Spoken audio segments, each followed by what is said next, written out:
Hello guys, তোমরা সবাই ভালো আছো তো? অবশ্যই ভালো থাকবে। তোমাদের ভালোতেই আমাদের ভালো, তোমাদের খুশিতেই আমাদের খুশি, তোমাদের সুখেই আমাদের সুখী, আর তোমাদের হাসিতেই আমাদের হাসি। তাহলে চলো বন্ধুরা, আজ পরবর্তী ভিডিও তোমাদের কাছে আজকে আমি তুলে ধরবো। সেটা হলো অর্থ স্থির থাকবে।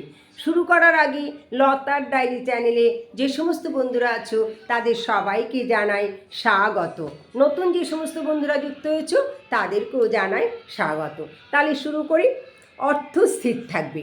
কিভাবে অর্থকে সঞ্চয় করে রাখবে আর কিভাবে অর্থের খরচা কম কম হবে, সেটার হচ্ছে টিপস হলো 5টি লবঙ্গ আর 1টি এলাচ শুক্রবার দিন লাল কাপড়ে মুড়িয়ে আলমারিতে রেখে দিলে অর্থ স্থির থাকবে।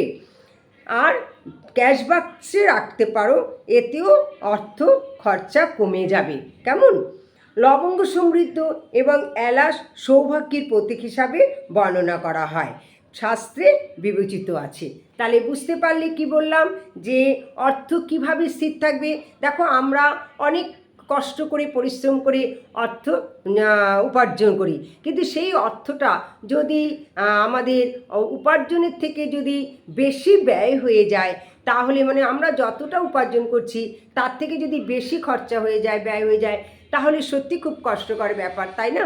সঞ্চয় করতে পারছি না অথচ ব্যয় হয়ে যাচ্ছে। সেই জন্য তারও তো একটা ব্যবস্থা আছে, কিভাবে করতে হবে সেটাকে তোমাদের আমি বলতে দিলাম। যে 5টি লবঙ্গ আর 1টি এলাচ লাল কাপড়ে মুড়িয়ে শুক্রবার দিন আলমারিতে রেখে দেবে আর ক্যাশ বাক্সেও রাখবে। তাতে কি হবে? তাতে অর্থ স্থির থাকবে এবং অর্থে খরচা কমে যাবে। কেমন? লবঙ্গ সমৃদ্ধি এবং এলাচ সৌভাগ্যের প্রতীক হিসাবে বর্ণনা করা হয়, শাস্ত্রে বিবেচিত আছে। তাহলে বুঝলে বন্ধুরা, আজ আমার এই পর্যন্ত। পরবর্তী ভিডিওতে আবার দেখা হবে। আমার এই প্রতিকার আমার এই টিপসগুলো যদি তোমাদের ভালো লাগে, তাহলে লতার ডায়েরি চ্যানেলে সাবস্ক্রাইব করো, আর লাইক করো, কমেন্ট করো, শেয়ার করো। কেমন? তাহলে আজ আসি, পরবর্তী ভিডিওতে আবার তোমাদের সাথে দেখা হবে। Tata, by.